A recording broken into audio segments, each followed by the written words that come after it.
അലീനയെ ഒന്നുകൂടി കാണണമെന്ന് Stanley Joseph ആവശ്യപ്പെട്ടതനുസരിച്ച് Balachandra Menon അലീനയും കൂട്ടി ടെക്സ്റ്റൈൽസിലേക്ക് പോകാൻ ഒരുങ്ങുകയാണ്. അലീനയെ വിളിച്ചിട്ട് പറഞ്ഞു, നിനക്ക് കുറച്ച് സാധനങ്ങൾ വാങ്ങണമെന്ന് പറഞ്ഞില്ലേ, നമുക്ക് ഇപ്പോൾ തന്നെ പോകാം, എൻ്റെ തിരക്കെല്ലാം കഴിഞ്ഞു. ആണോ, എങ്കിൽ ഞാൻ ഇപ്പോൾ റെഡിയായിട്ട് വരാം അച്ഛാ എന്ന് പറഞ്ഞിട്ട് അലീന റെഡിയായി വന്നു.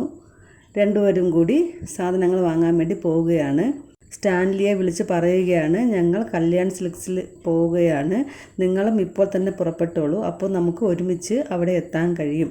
അലീന പറഞ്ഞു, എനിക്ക് കൃഷ്ണമോക്കും ബബിതയ്ക്കും രോഹിത്തിനും കുറച്ച് സാധനങ്ങൾ വാങ്ങണം.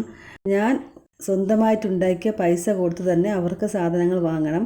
അതുകൊണ്ട് അച്ഛൻ്റെ കടയിൽ നിന്ന് വേണ്ട, നമുക്ക് വേറെ കടയിൽ നിന്ന് വാങ്ങാമെന്ന് അലീന പറഞ്ഞു. ബാലചന്ദ്ര മേനോൻ വെറുതെ പറയുകയാണ്, എന്നാലും നമ്മുടെ കടയിൽ നിന്ന് വാങ്ങിയാൽ മതിയായിരുന്നു, എന്തിനാണ് പൈസ വേറെ ആൾക്കാർക്ക് കൊണ്ട് കൊടുക്കുന്നത്?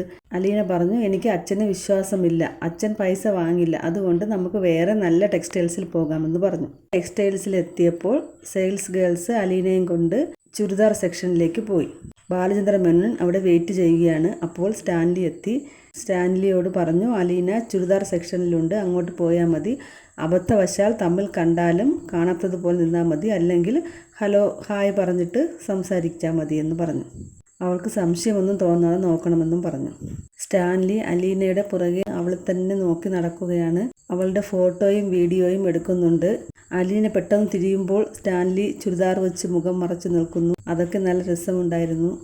അലീന നടക്കുന്നതും ചിരിക്കുന്നതും സംസാരിക്കുന്നതുമെല്ലാം സ്റ്റാൻലി വീഡിയോയും ഫോട്ടോയും എടുക്കുന്നുണ്ടായിരുന്നു.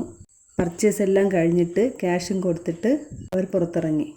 സ്റ്റാൻലി എല്ലാം ഓക്കെ എന്ന് ബാലചന്ദ്രനോട് പറഞ്ഞു. സ്റ്റാൻലി റൂമിലെത്തിയതിന് ശേഷം ഈ ഫോട്ടോ എല്ലാം എടുത്ത് നോക്കിക്കൊണ്ടിരിക്കുകയാണ്. അലീന ഒരുപാട് ഡ്രസ്സ് വാങ്ങിയിട്ടുണ്ടായിരുന്നു. ബാലചന്ദ്ര മേനോൻ ചോദിച്ചു, നിനക്ക് ഞാൻ തരുന്ന പൈസ എല്ലാം നീ തീർത്തോ? എന്തെങ്കിലും ഉണ്ടോ അക്കൗണ്ടിൽ ബാക്കി?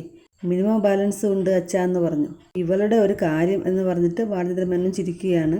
അലീന പുതിയ ഡ്രസ്സ് എടുത്ത് ബബിതയ്ക്ക് കൊണ്ട് കൊടുക്കാൻ വേണ്ടി പോവുകയാണ്. ബബിത ചോദിച്ചു, ഇതെന്താണ്, എനിക്ക് മറ്റുള്ളവർ കഷ്ടപ്പെട്ടുണ്ടാക്കിയ പൈസ കൊടുത്ത് വാങ്ങിയ സാധനങ്ങളൊന്നും വേണ്ട എന്നൊക്കെ കൃത്രിമ ഗൗരവത്തിൽ പറയുകയാണ്. മിണ്ടാതിരിവെണ്ണെ, കളിക്കാത്തത് വാങ്ങിച്ചേ എന്ന് പറഞ്ഞിട്ട് അലീന അവളുടെ കയ്യിൽ വെച്ചു കൊടുത്തു. ബബിതയ്ക്കായി ഒരു വാച്ചും അലീന വാങ്ങിയായിരുന്നു. ആ വാച്ചും ബബിതയ്ക്ക് കെട്ടിക്കൊടുത്തു. നാളത്തെ പ്രമോ കാണിക്കുന്നത് അലീന യാത്ര പറയാനായി തറവാട്ടിലേക്ക് പോകുന്നതാണ്. അമ്മയോടും മനുവിനോടും യാത്ര പറയുന്നത് കാണിക്കുന്നുണ്ട്.